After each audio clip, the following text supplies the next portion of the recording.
पहला सवाल, गलत साबित करो 1 लाख रुपए पाओ। सवाल क्या है? मरने के बाद देवराज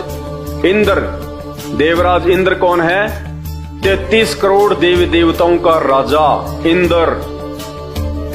मरने के बाद देवराज इंद्र का अगला जन्म गधे के शरीर से शुरू होता है।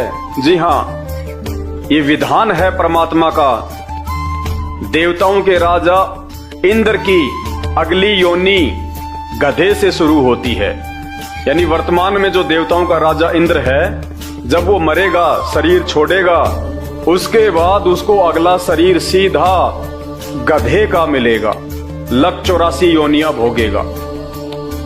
यदि आप हमें गलत साबित कर देते हैं कि ऐसा कुछ भी नहीं है, मरने के बाद इंद्र गधे के शरीर में नहीं जाता है, तो 1 लाख रुपए हंसते हंसते हम आपको देंगे।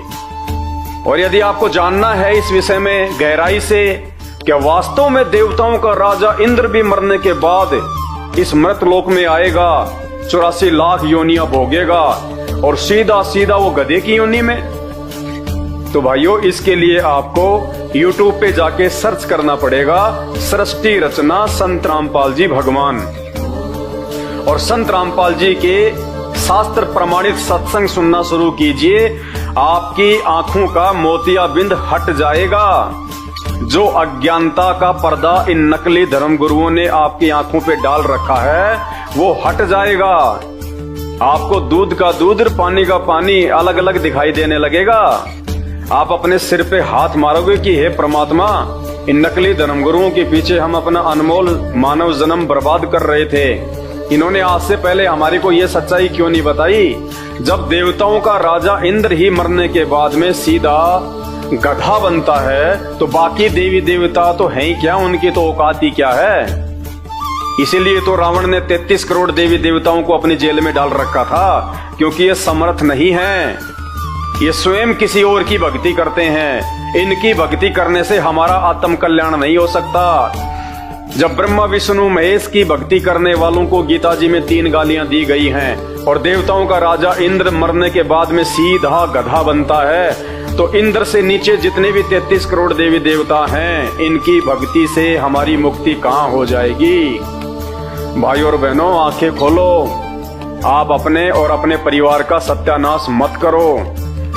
ये नकली धर्म गुरु आप और हमारे से भी नीचे कैटेगरी के हैं।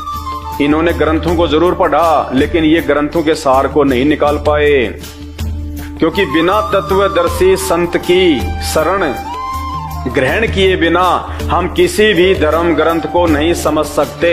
हम अध्यात्म के विषय में कुछ भी नहीं जान सकते। ये नकली और पाखंडी धर्म गुरु जो गांव-गांव, शहर-शहर में बैठे हुए हैं, सैकड़ों की संख्या में बड़े बड़े आश्रम खोलकर बैठे हुए हैं, आपको ऊंचे ऊंचे स्टेज लगाकर भागवत की कथा करते नजर आते हैं। लंबी लंबी दाढ़ी और जटा बढ़ा रखी है, काले पीले नीले वस्त्र पहन रखे हैं। इनको भक्ति मार्ग के विषय में, अध्यात्म के विषय में ABC भी नहीं पता है। ये केवल अपना मनमाना आचरण आप लोगों के ऊपर थोप रहे हैं, आपका जीवन बर्बाद कर रहे हैं। इस जीवन को आबाद कीजिए। ये मानव शरीर बार बार नहीं मिलता, 84 लाख योनियां भोगने के बाद एक बार मिलता है। और इस मानव जीवन को आप सिर्फ और सिर्फ संत रामपाल जी भगवान के सत्संग सुन के ही सफल बना सकते हैं। अन्यथा मरने के बाद 84 लाख योनियां निश्चित हैं। आपके धर्मगुरु आपको उन योनियों से छुटकारा नहीं दिला सकते, क्योंकि आपसे पहले वो स्वयं उन योनियों में जाएंगे।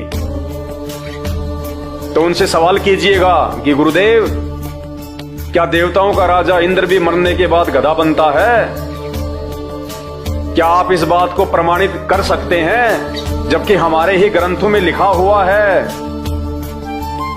और यदि आपके गुरुजी कहते हैं कि नहीं बेटा ये तो झूठ है, ये तो पाखंड है, तो फिर आप YouTube पे जाके संत रामपाल जी के सत्संग सुनना शुरू कर दीजिए। रोजाना 1 घंटा, आधा घंटा, जैसे भी आपको समय मिलता है, आपको संत रामपाल जी इन्हीं ग्रंथों से निकाल के दिखा देंगे पूरी जीवन हिस्ट्री 33 करोड़ देवी देवताओं की, ब्रह्मा विष्णु महेश की, दुर्गा जी की, उसके पति काल की, और इन सब से ऊपर वो आदि शक्ति कौन है जो पूरी सृष्टि का संचालन करता है। जो सबका परम पिता परमेश्वर है, आपकी आंखें खुलेंगी। त्याग दीजिए ऐसे नकली धर्म गुरुओं को जो आपके धर्म के धर्म ग्रंथों के विषय में ही नहीं जानते हैं। अरे वो टीचर किस काम का जो अपने ही सिलेबस से अपरिचित है, वो तो उस बच्चे के भविष्य का दुश्मन है, दुश्मन। तो इसी प्रकार ये जितने भी धर्मगुरु हमारे देश में हैं, केवल एकमात्र संत रामपाल जी को छोड़कर जितने भी ये शंकराचार्य, संत, महंत, मठाधीश, 1008 की उपाधि लेके बैठे हुए परमहंस, परम संत और बाकी छोटे मोटों की तो गिनती ही नहीं, ये सब के सब नकली हैं। ये धर्मगुरु कहलाने के अधिकारी नहीं हैं। ये तो इन धर्म ग्रंथों को हाथ लगाने के भी अधिकारी नहीं हैं।